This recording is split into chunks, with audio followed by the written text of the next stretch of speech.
it going? Matthew Bailey Media here, and welcome to another 2023 movie review. And as you can tell by the background behind me, this is my review on a sequel that honestly I was not expecting was going to get made, and that is Good Burger 2. Now, if you may be thinking, wait, Good Burger 2?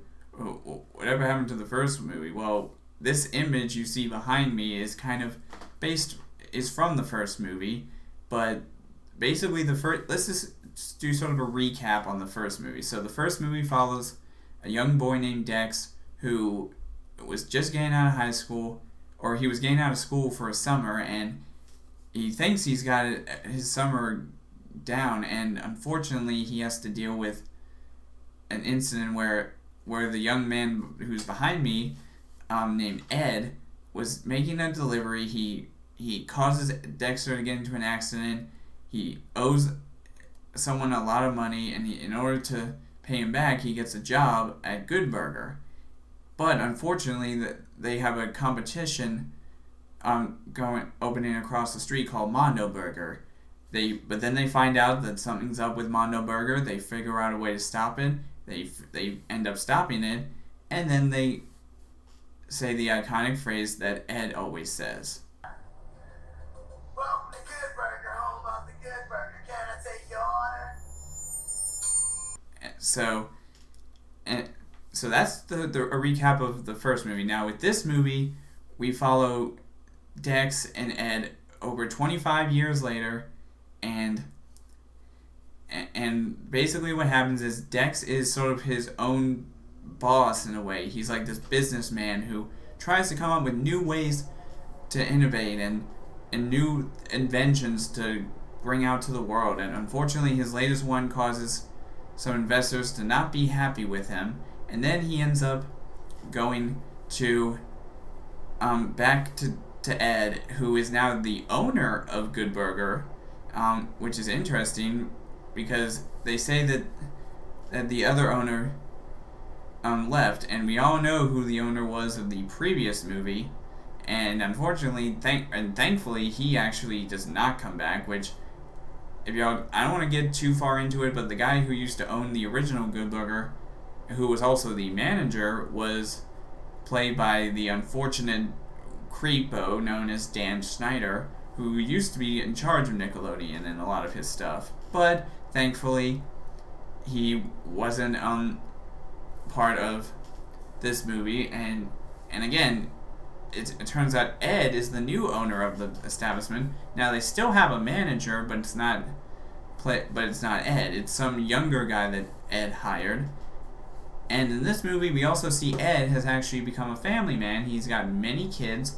Two out of his 7 kids, though, actually are played by the actor who plays Ed, Kel Mitchell. He has 2 actual kids in the real world, and they play 2 of his kids in the movie. Sort of a small spoiler / Easter egg in this. But this movie sort of takes place 25 years after the first movie, and it's revealed that the villain of this movie, however, is actually the sister of the original villain from the first movie.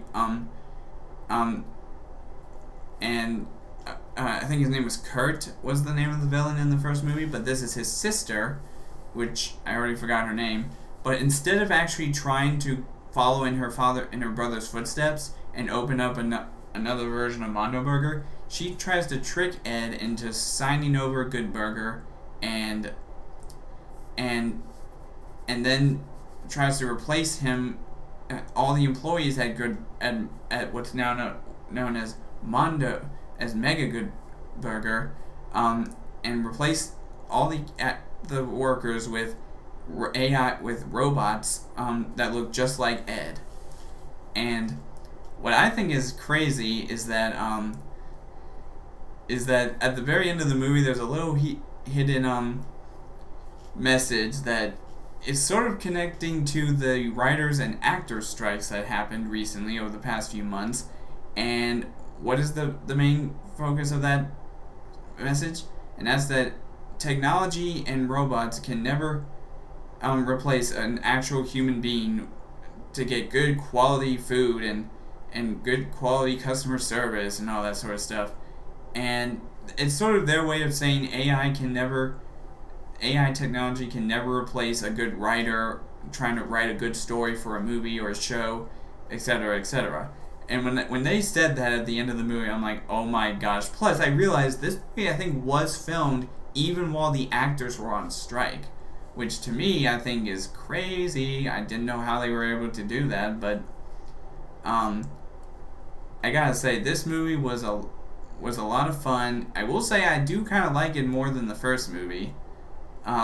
Sure, it had all the same crazy antics of the first movie, but they did kind of tone down some of those aspects in this movie. And now we do see a lot of other returning characters besides Dex and Ed. We also see the return of one actress who played a customer in the first movie who was like saying a bunch of stuff all super fast and was confusing Ed. I forgot her name, the actress's name, or the character she plays, but she came back and I thought that was crazy. We also got the character of Roxanne back, who was originally on Kurt's side, but in this movie she's actually forgiven Ed and actually has become a nanny for him and watches over his kids sometimes. That was kind of nice that they turned the bad character good in this movie, and they also brought back, I think, the one character named Frizz, who was an employee at Good Burger. Now, I do like how they introduced him. It was basically revealed that he actually had been stuck in a freezer at Good Burger for 22 years, and they just didn't realize he was stuck in there. And I thought that was kind of cool that he made a small cameo. But again, in regards to this movie, I really do think it was a great film. I mean, again, it's not one of those top tier great films of the year, but I still thought it was decent. So anyways, let me give you my rating of the movie. So for my rating of Good Burger 2, again, like I said, this was a crazy film. I cannot believe how much I missed the antics of these two characters. I never saw the original show, All That, or Kenan and Kel, but when I saw Good Burger 1, I thought, oh, interesting storytelling, and I will say my cousin didn't really like the first movie, but I will say hopefully he'll like this movie a lot more. But for me, I'm going to give Good Burger 2 a 3.5 out of 5. Yep, it's pretty much the same as Wish. Now, but if I say which one I liked more, I probably would say Wish. But anyways, I really did enjoy this movie. Anyways, that's all for now in this small movie review, and as always, I will see all you guys in the next video.